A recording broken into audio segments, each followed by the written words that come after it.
आज भक्ति की नगरी में हुआ शक्ति का संगम।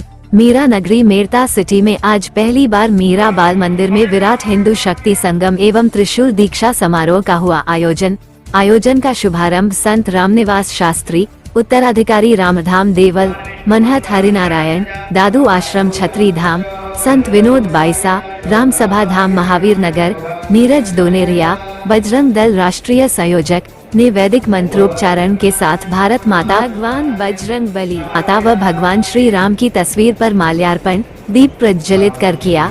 विश्व हिंदू परिषद के 60 वर्ष पूर्ण होने षष्ठी पूर्ति वर्ष के दौरान विराट हिंदू शक्ति संगम का आयोजन किया गया। इस आयोजन में समीप के ग्रामीण इलाके रेन, सोगावास, डांगवास, रिया, पादू, थावला, मेरता रोड, गगराना आदि गांव से हिंदुओं ने भाग लिया। इस विशाल त्रिशूल दीक्षा समारोह में 1571 जनों ने दीक्षा ली।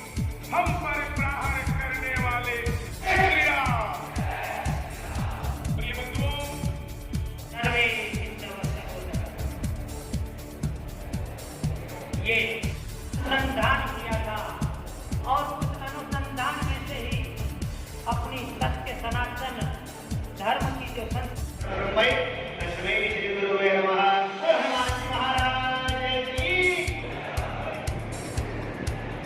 कार्यक्रम की अगली कड़ी में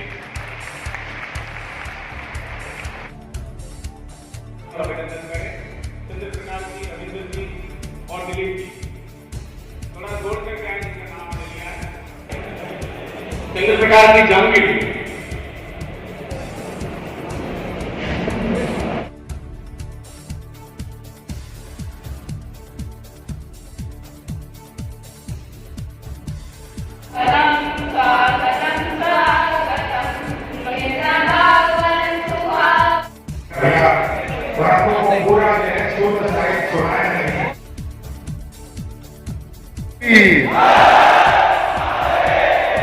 भारत माता की, हिंदू राष्ट्र भारत की, हिंदू राष्ट्र भारत की, हिंदू राष्ट्र भारत की।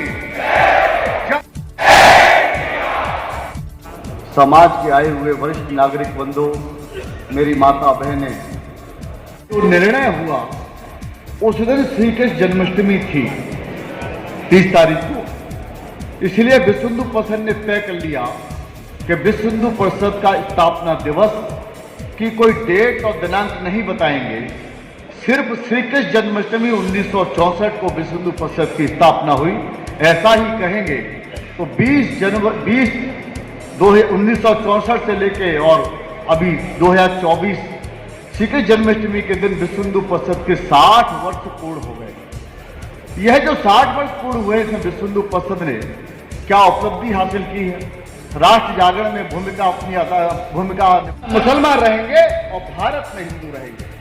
जब भारत में हिंदू रहेंगे और पाकिस्तान में मुसलमान रहेंगे, धर्म के आधार पर विभाजन हो गया, तो ये देश किसका हुआ? देश हिंदुओं का हुआ या हिंदू रहेंगे? इसलिए भारत हिंदू राष्ट्र होगा। पाकिस्तान में मुसलमान जा रहे हैं, उन्होंने वहां जाकर के भारत अपने पाकिस्तान को इस्लामिक स्टेट तक कर लिया। पर पाकिस्तान की ओर से ट्रेन हिंदुओं की कटकर आने लगी। उन ट्रेनों में बच्चे फूल से लटपट रोते हुए तो मिले, लेकिन हमारी बहनें, युवा बहनें और बेटियां नहीं मिली। वो जबरन पाकिस्तान में रोक ली गई। उनके गहने, जेवर, संपत्ति, पूंजी सब रोक ली गई, छीन ली गई। यहाँ केवल हिंदू जो वहां से आया वो खाली हाथ आया, प्राण बचा कर आया। बड़े पैमाने पे, क्योंकि 10 लाख से ऊपर हिंदुओं का कत्लेआम के ऊपर हमको राजनीतिक खंडित आजादी मिली, हमको सांस्कृतिक धार्मिक आजादी नहीं मिल पाई। जब पंजाब में रहने वाले उस समय के कुछ सिखों ने, पंजाब में रहने वाले हिंदुओं ने, क्योंकि सबसे ज्यादा विभाजन पंजाब का हुआ था, आधा पंजाब पाकिस्तान को चला गया, इसलिए पंजाब के कुछ युवा और अलग जगह जगह देश में युवा उठ के खड़े हो गए और उन्होंने जैसे को तैसा जवाब देना प्रारंभ कर दिया। जब जवाब देना प्रारंभ कर दिया तो देश में कुछ 3 से 4 करोड़ जो मुसलमान रह गए थे वो भयभीत हो गए और उन्होंने अपने अपने स्थानीय नेताओं के पास जाकर मिलना शुरू कर दिया। एक तरह से अल तकिया कर लिया। अल तकिया का मतलब इस्लाम में होता है जब कोई भारी हो, सामने वाला ताकतवर हो, तो समझौता कर लेना। और हिंदू नेता उस समय विभाजन के बावजूद भी कांग्रेस के वो नेता थे तो हिंदू ही, लेकिन कांग्रेस के वो सेकुलर नेता उनकी बातों में आने लगे। उन्होंने कहा हम तो भारत में ही रहेंगे, हमारे पूर्वज हिंदू थे, हमारा जन्म यही हुआ, यही हमारी माँ है, भारत का जो संविधान बनेगा हम उसका पालन करेंगे। और तो और अगर आप राम राम श्याम श्याम वो भी करेंगे। ये अलतकिया में हिंदू फंसने लगा और नेताओं तक बात ऊपर तक पहुंच गई और वो इनको रोकने की प्लानिंग करने लगे, क्योंकि कांग्रेस को उसमें अपना वोट बैंक दिखने लगा। तो साथ के कुछ नेताओं ने कहा कि जब सबकी सहमति हो रही है तो तुम इतना मुखर क्यों हो रहे हो? तो उन्होंने कहा कि याद रखना, धर्म के आधार पर देश का विभाजन हुआ है और मुसलमानों के ऊपर जो दुनिया भर में अध्ययन हुए हैं, मुसलमानों के ऊपर जो स्कॉलरशिप मिली है, मुसलमानों के ऊपर जो पीएचडियां हुई है, उनमें एक बात समान पाई गई है कि मुसलमान अपनी धार्मिक किताब के प्रति वफादार है, हदीस कुरान शरीयत के प्रति।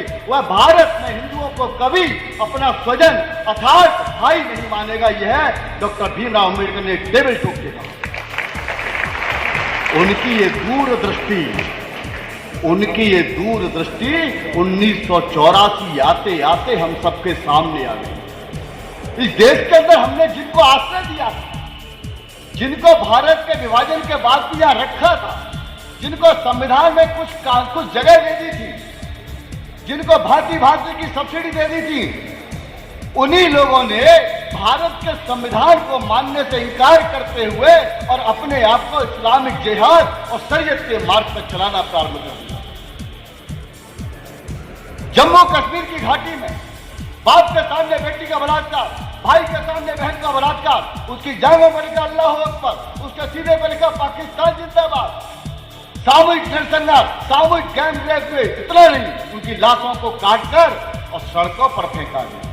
हिंदू नौजवानों को गलियों में दौड़ा दौड़ा कर सिर्फ इसलिए मारा ताकि समाज भयभीत हो, हिंदू भयभीत हो। हिंदू नौजवानों को जो नेतृत्व करने वाले थे उनको घर से उठाकर पेड़ों, ये 3 स्थान हमारे प्राकृतिक के स्थान है, हमारे आराध्य का यह प्राकृत हुआ है, उनकी जन्मभूमियां। इसीलिए संगठन ने तय किया कि पहले हम 3 स्थान मांगेंगे, जन जागरण करेंगे, उसके बाद बाकी के मंदिर हमारी आने वाली पीढ़ी लेगी, अर्थात आप लोग लेंगे। तय किया और हम सबको पता है ये तय करने के बाद तो संतों ने उस समय होने वाली चलने वाली जमातों के प्रमुखों को एक स्थान पर बुलाया, उनसे मिलने गए। विश्व हिंदू परिषद के नेता थे और कुछ संत थे बड़े। उन्होंने कहा कि ये 3 स्थान हमारे आराध्य के प्राकृत स्थल हैं, इसलिए 3 स्थान हमको मिलने चाहिए। तो हमको कहा गया कि 3 स्थान नहीं देंगे, यह हमारी नमाज होती है। तो कहा ये मंदिर तोड़े गए हैं, वापस हमको देने चाहिए, तो उससे विवाद नहीं होगा, कोई लड़ाई नहीं होगी। क्या 3 स्थान हम नहीं दे सकते? ये नहीं दे सकते। तब फिर उस समय रामचंद्र परमहंस जो पूज्य संत थे, उन्होंने कहा आप अगर नहीं दे सकते तो हम लड़कर लेंगे, आंदोलन से लेंगे। ये उन्होंने उनको कह दिया। लेकिन मित्रों, एक वहां से जवाब भी मिला, वो जवाब मैं आपको अब बता रहा हूं। उन्होंने कहा कि हिंदू तो बटा हुआ है, उससे तुम कैसे ले लो? हिंदू कब एक है? हिंदू में तो हीन भावना है, हिंदू सामूहिक नहीं है, और आप लड़के लेने की बात कर रहे हैं।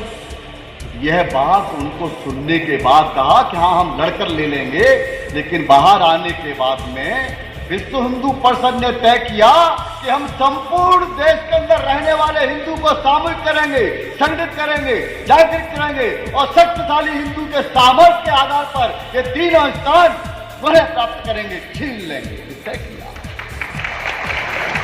इसलिए 1984 से लेकर और 1990 के 6 साल के दौरान विश्व हिंदू परिषद ने गांव-गांव में जाकर संगठन खड़ा किया, आह्वान किया, राम जन्मभूमि मुक्ति आंदोलन संतों के नेतृत्व में चलाया और ठीक 6 साल बाद 1990 में आह्वान किया, चलो प्रथम कार सेवा करेंगे। और कार सेवा में पहुंचकर और लाखों राम भक्तों ने संकल्प लिया, राम लला हम आएंगे, मंदिर यही बनाएंगे।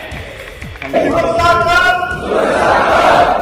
राष्ट्र की उन्नति के लिए